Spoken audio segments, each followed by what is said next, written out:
Assalamualaikum warahmatullahi wabarakatuh. Hello everyone, welcome to our podcast. My name is Najatu Sabila and I'll be your host in this episode. And today we are going to talk about something that actually happens a lot in our daily lives, especially around campus. Sometimes we realize it, sometimes we don't. We often mix language when we talk.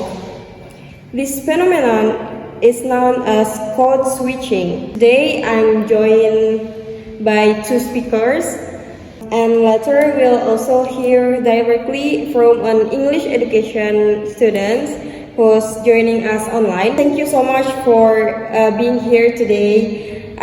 Before we start, let's begin by getting to know our speakers, and we'll start from you. Hi, thanks for having me. Glad to be here. My name is Askia Auliarma and I'm from Yogyakarta.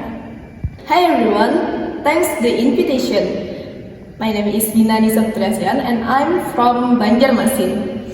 Okay, we start from first question.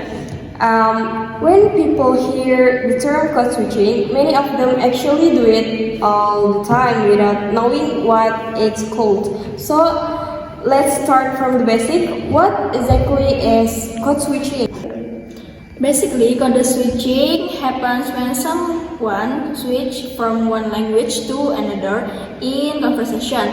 For example, you're speaking Indonesian and suddenly insert from some English.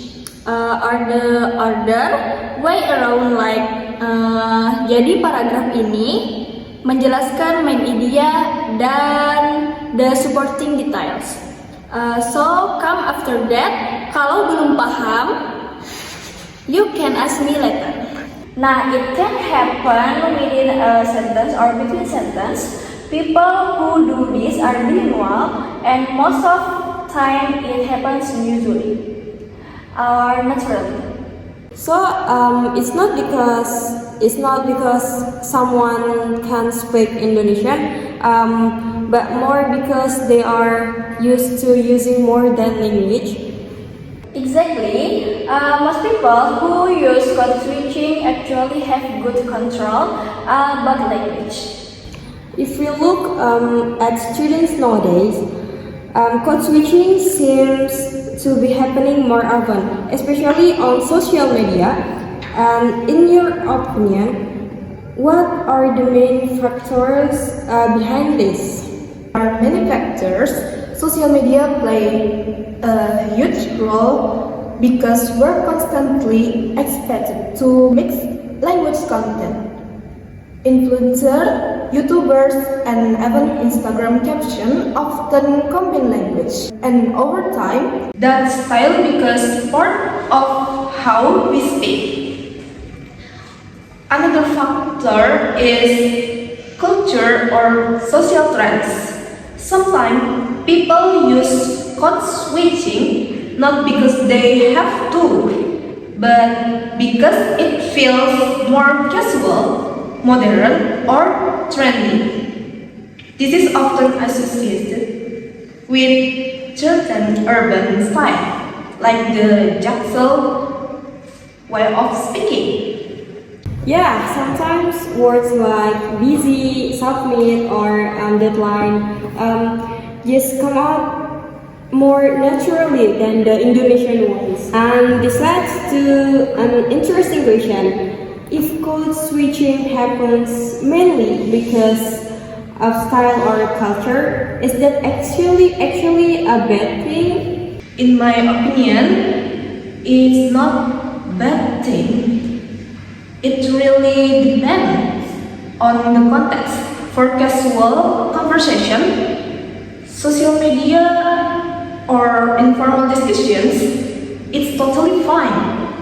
It's only becomes an issue when it's used in situations that require a formal and consistent language, like academic writing or essays. From linguistic of view, Code switching is not an error, it's a communication strategy. When people switch codes because of culture, of styles, it shows that language is dynamic and constantly evolving.